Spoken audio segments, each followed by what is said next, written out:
Aqui estão perguntando quem é Ismael. Isto não é bem a nossa seara, mas a gente vai tentar responder porque pode servir de inspiração para muitos. Então, quem é Ismael?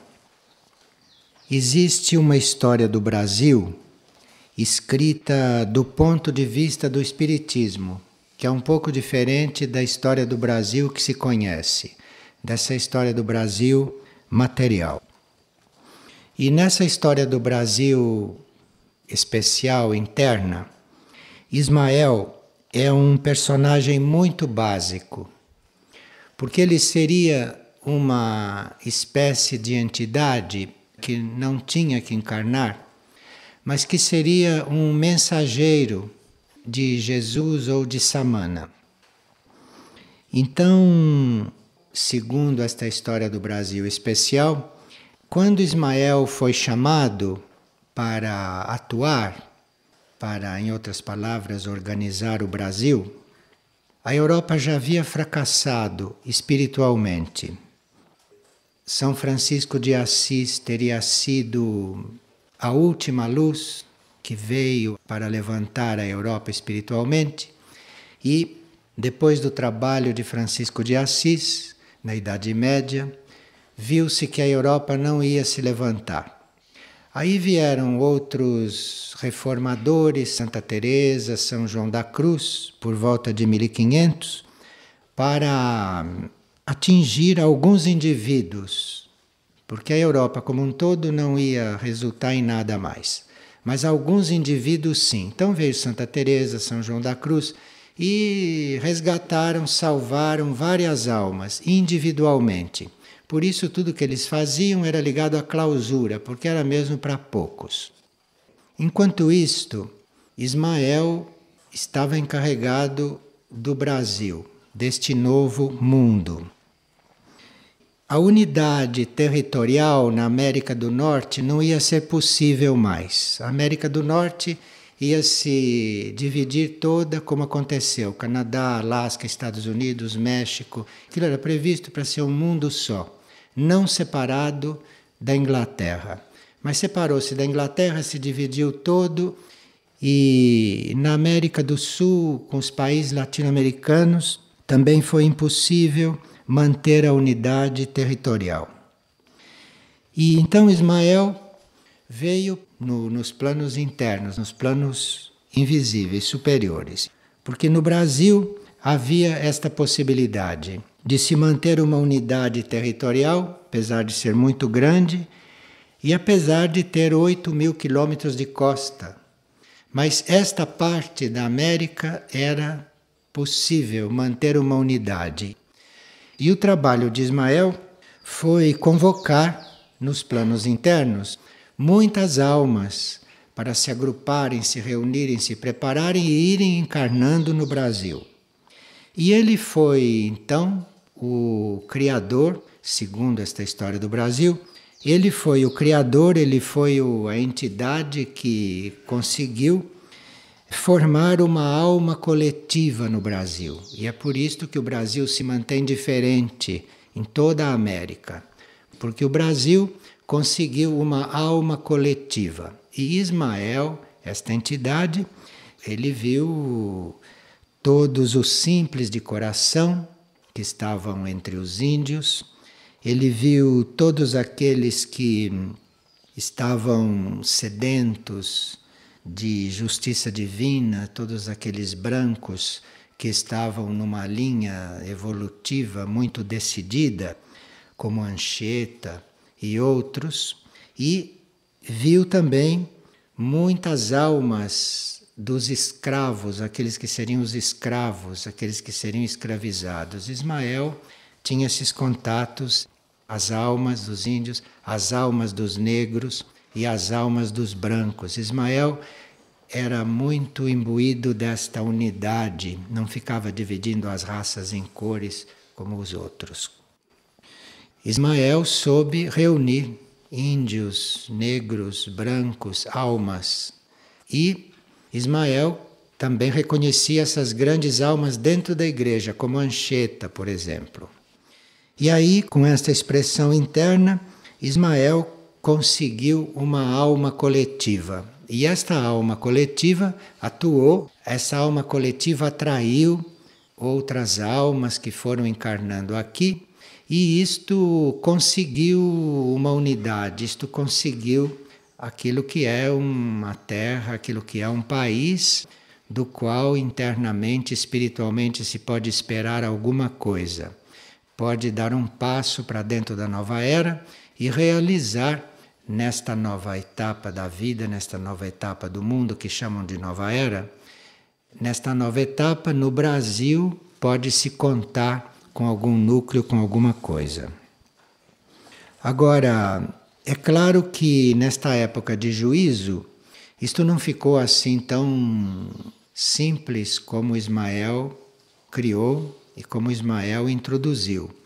Por karma, tinham que ser introduzidos muitos elementos que no passado, que estavam coligados karmicamente com o Brasil, eram bandidos, foragidos, eram degradados, eram seres de muito baixo karma. Isso tudo foi introduzido no Brasil.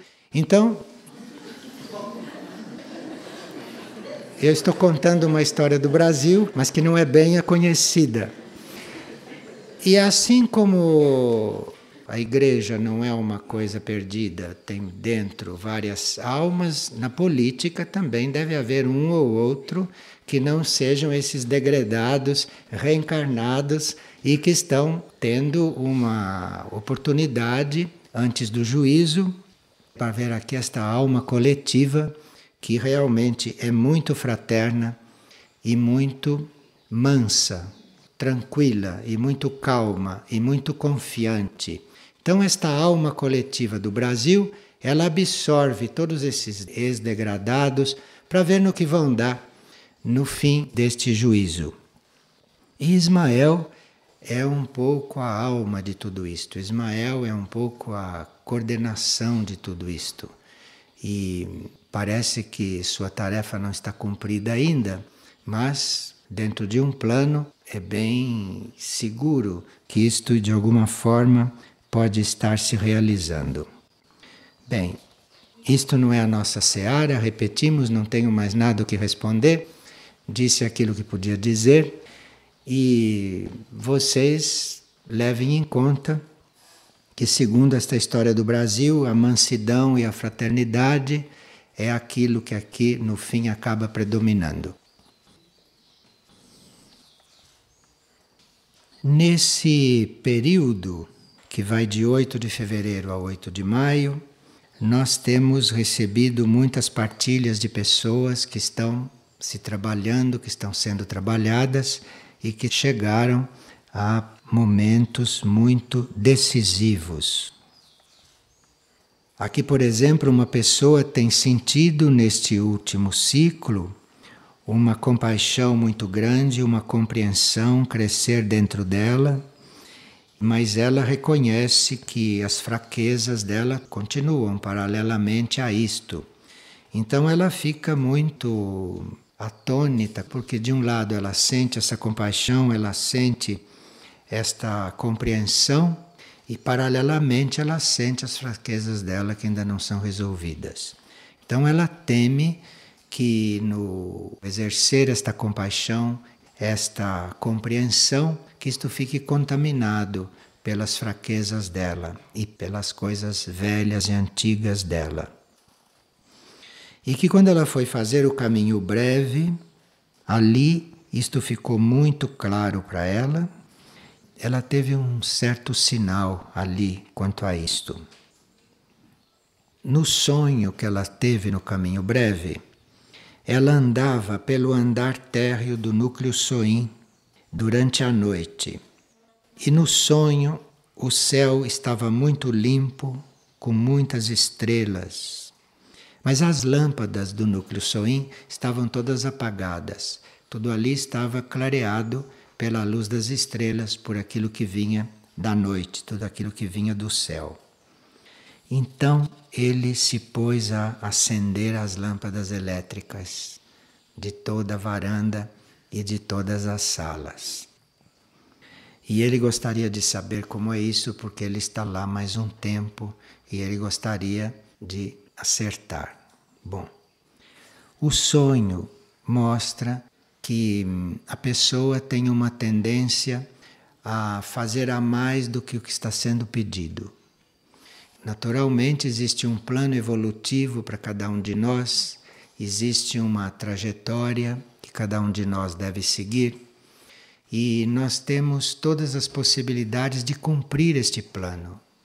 E aquilo que nos é pedido como evolução, aquilo que nos é pedido como esforço, como realização, está previsto dentro das nossas limitações, dentro das nossas fraquezas e dentro dos ciclos kármicos também que nós temos que cumprir.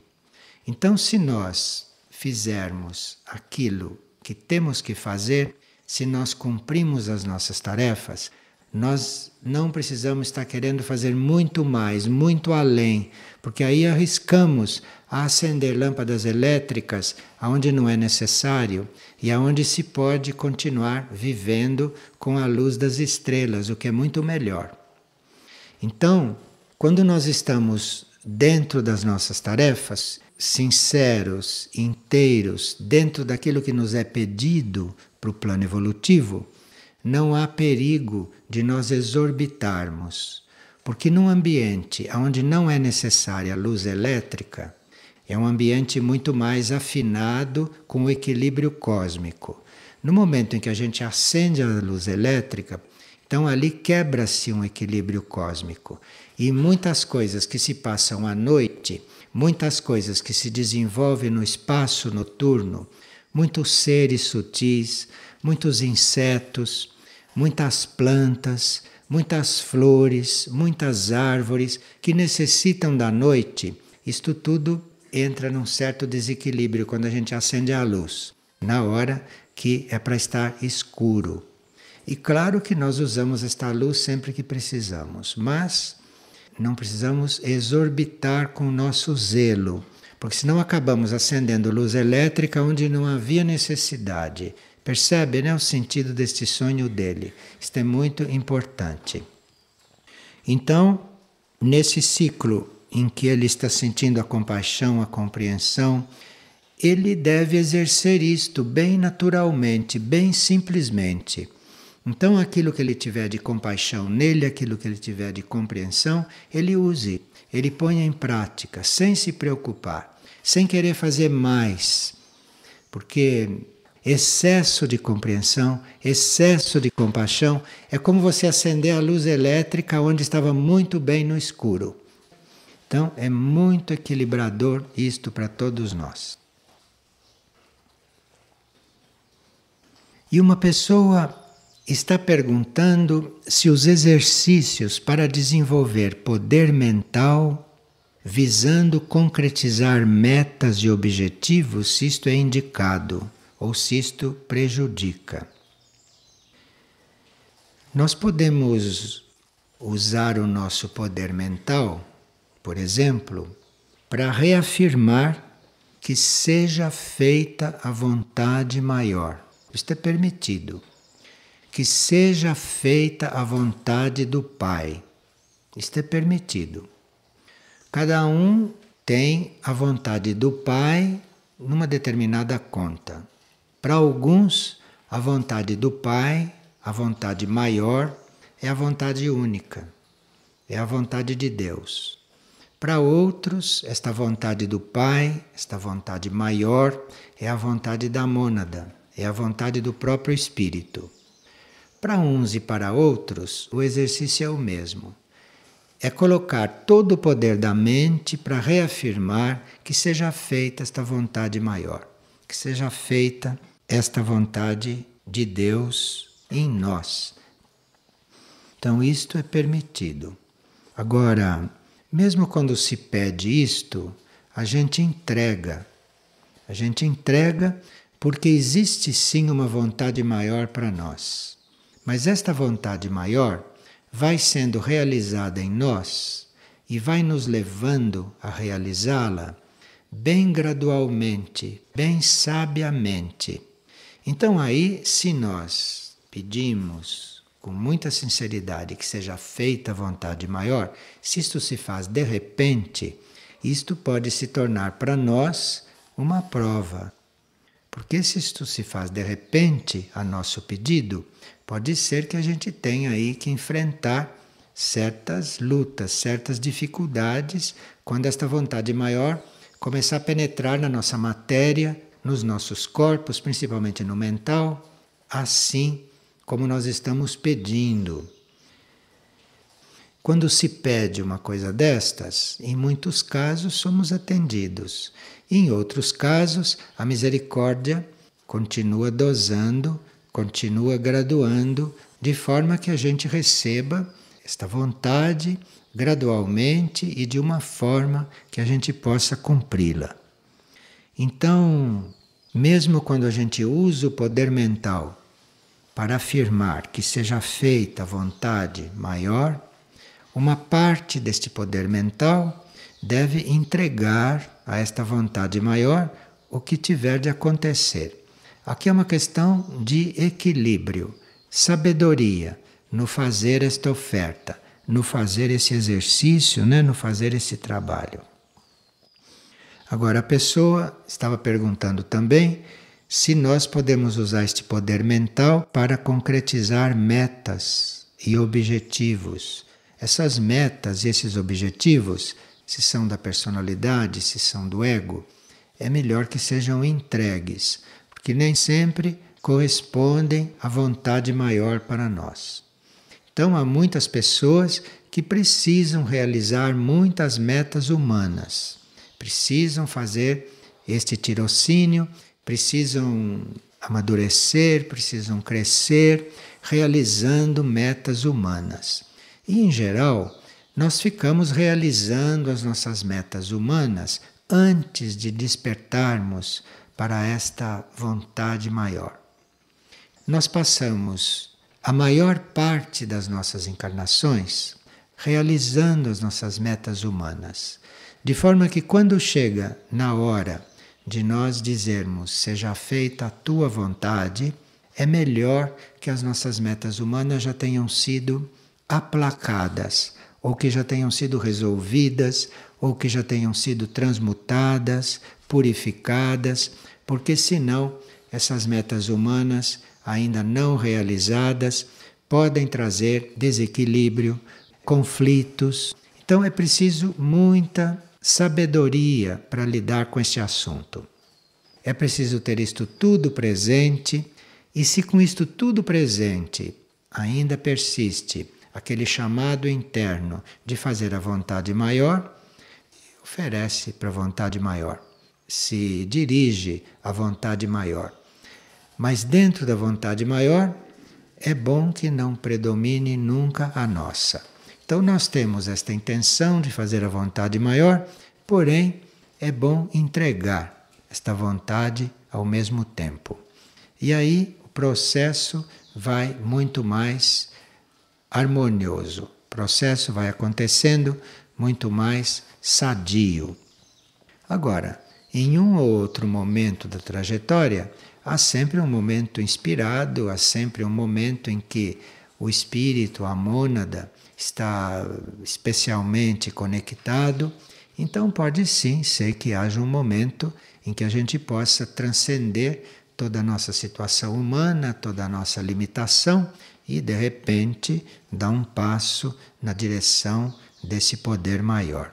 Tudo isso é possível, mas isto deve estar sempre colocado na luz da alma, do eu superior, e isto tudo ser muito tranquilo.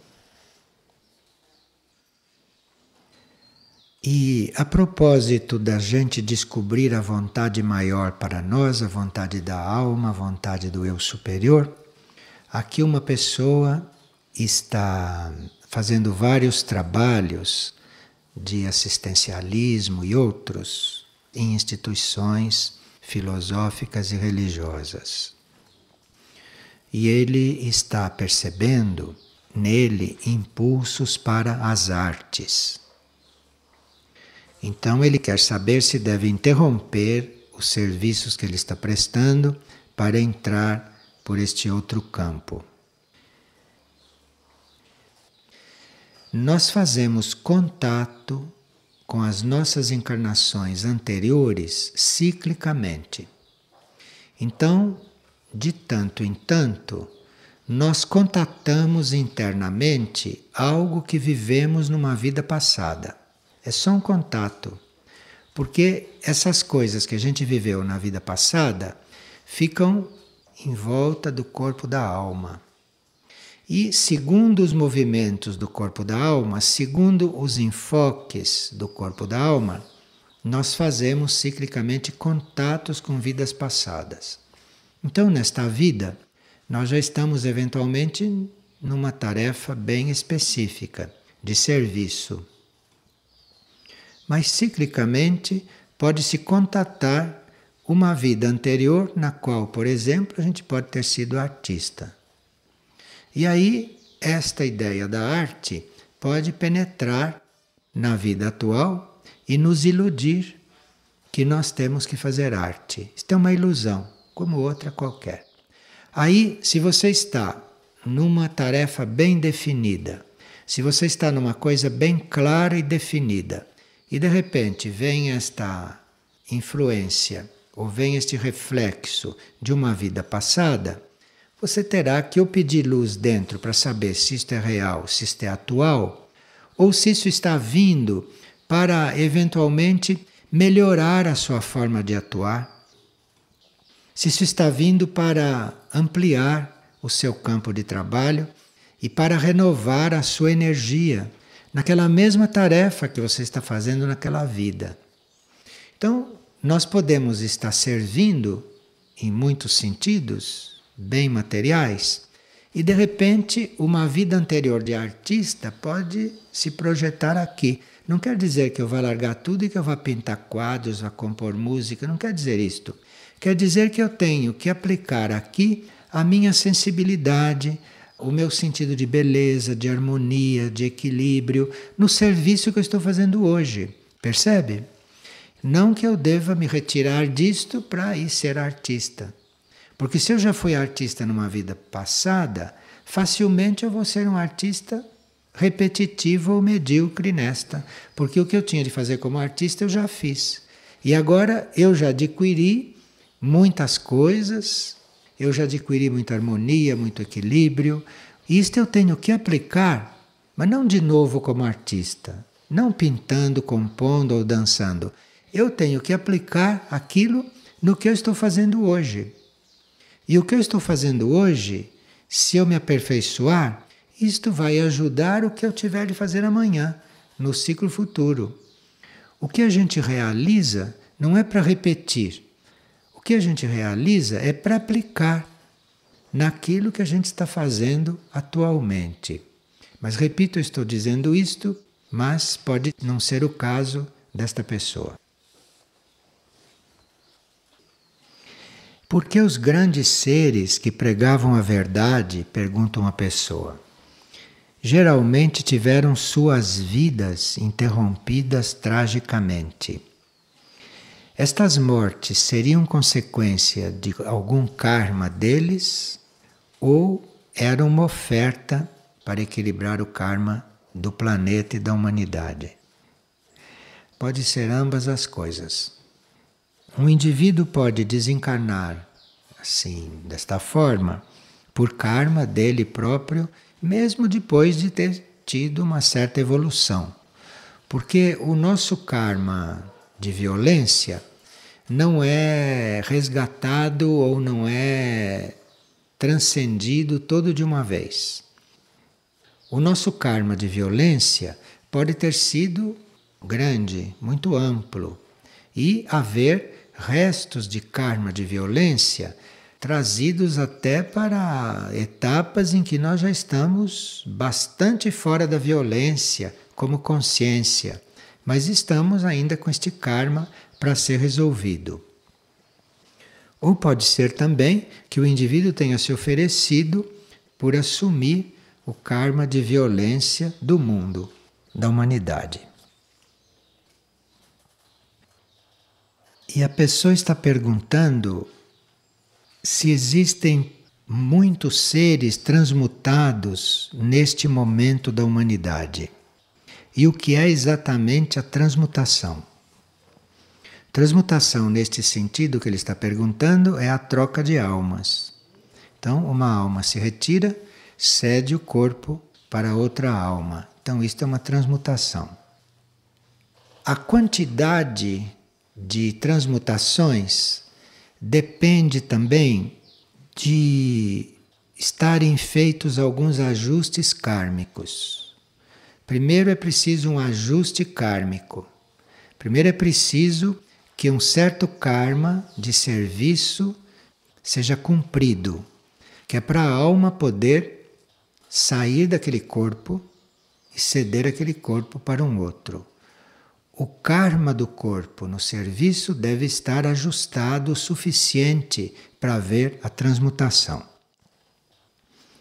Então, se vai haver uma transmutação, ali já tem que haver uma atenção para a vida de serviço, de forma que os corpos entrem no karma do serviço, regulem o karma do serviço em si, para depois serem transmutados. Porque se não há uma regulagem do karma de serviço, a transmutação e a nova alma não vai poder servir, porque o karma do corpo não permite. Então tem que haver primeiro uma regulagem. E isto varia segundo o que a nova alma vem cumprir, segundo as almas, enfim, que estão envolvidas, segundo as tarefas que têm que ser feitas. Há tarefas que são ligadas ao serviço, mas podem assumir um corpo sem karma muito ajustado nesse campo, porque a importância da encarnação está focalizada num outro sentido. Mas, em geral, esse ajuste, este equilíbrio kármico é muito necessário antes da transmutação. Quanto mais houver transmutação, mais nós nos aproximaremos de não morrermos e não nascermos tantas vezes, né? Porque em vez de nascer, nós já entramos em um corpo já feito, já pronto. E em vez de morrer, nós saímos daquele corpo que é ocupado por outro. Isto é uma grande economia na lei geral da economia. E uma pessoa sabe que no momento de desencarnar, que temos diante de nós uma síntese da encarnação que estamos terminando. E esta síntese não é só os fatos que aconteceram, mas é também tudo aquilo que a gente sentiu e tudo aquilo que a gente provocou com as nossas ações. Então é uma síntese muito poderosa, que marca muito a alma, que marca muito, inclusive, o ego, que marca muito os átomos permanentes, de forma que a gente não saia desta encarnação tão inconsciente. A gente vai ficar consciente do que realmente fez e do que realmente passou é na hora de desencarnar. Ali a gente vai ter consciência do que fez e do que recebeu. Ali naquela síntese a gente percebe coisas da encarnação que durante toda a vida nunca se percebeu, nunca se imaginou. A gente nunca pode imaginar que efeito nós produzimos nos outros. Como nós não podemos imaginar que efeito as coisas produzem em nós. Então, naquele momento, isto fica mais claro. E esta pessoa está perguntando se isto pode acontecer de uma outra forma, sem ser no momento de desencarnar. Se pode acontecer antes. Sim, pode acontecer sínteses parciais. Então eu posso sim ser ajudado de repente por passar por esta experiência e não desencarnar em seguida. Pode acontecer sim isto, para que eu tenha clareza de certas coisas, para ainda naquela encarnação tomar certas decisões. Só que a síntese abrange aqueles casos, aqueles assuntos, aquilo que a gente tem que saber naquela altura. Pode não ser uma síntese total. Não pode ser uma síntese total porque a encarnação não terminou, a encarnação vai continuar. Mas pode sim se ter uma síntese parcial, que pode nos ajudar muito a mudar muitas coisas durante a mesma encarnação.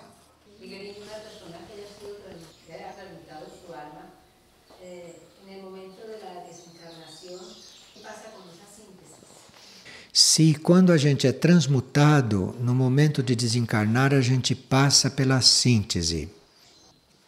Pode ser sim que a alma faça uma síntese, mas que o ego não tenha consciência. A alma tem que fazer uma síntese. Agora, se o ego tiver consciência, ele vê aquela síntese. Se ele não viu síntese nenhuma, é porque a alma fez a síntese. Se houve uma síntese, é a síntese da encarnação até aquele momento. E não síntese da alma que está entrando. A alma que está entrando está com a sua síntese feita. A alma que está saindo, eventualmente, tem que fazer a sua síntese, com ou não a consciência do ego. Há casos de pessoas que estavam desencarnando, que já estavam próximas do outro lado e que, quando viram esta síntese, pediram para voltar e voltaram. E quando isto acontece, os que estão aqui não compreendem como é que um morto voltou, porque já estava sendo dado como morto. Realmente não estava morto, né? Ele, diante desta síntese, ele vai chegar a muitas conclusões. Ele vai elaborar muita coisa, vai compreender muita coisa. E quando ele for organizar a próxima encarnação, isto vai influir.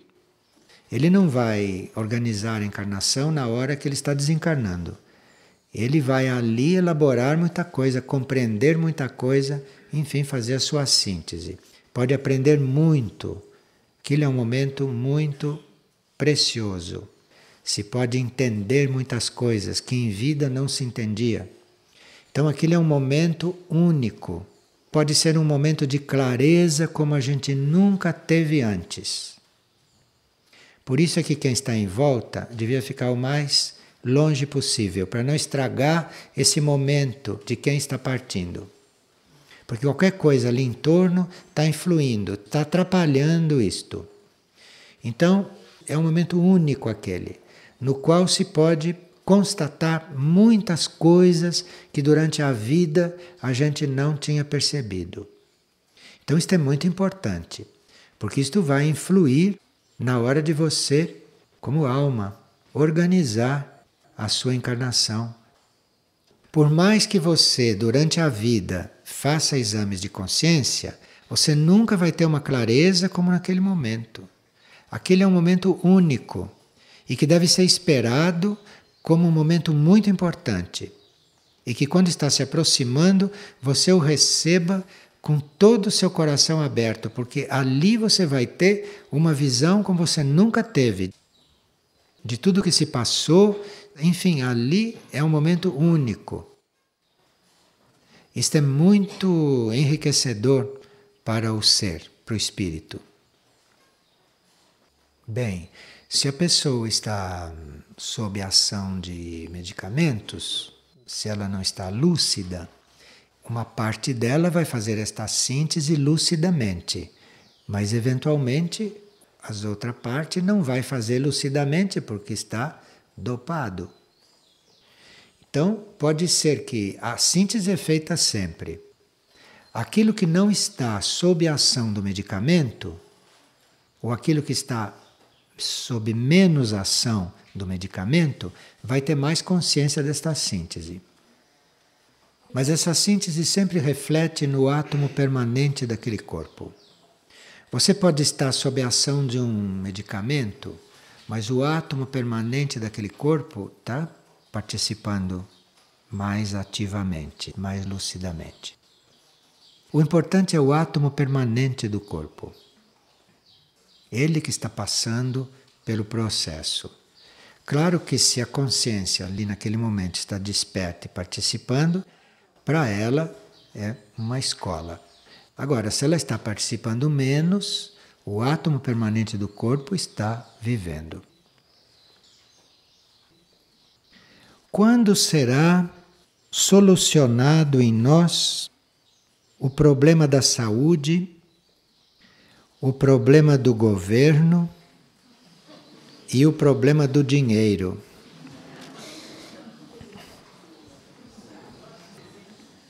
Nós só podemos ter saúde depois de termos feito uma entrega total e perfeita do nosso livre-arbítrio.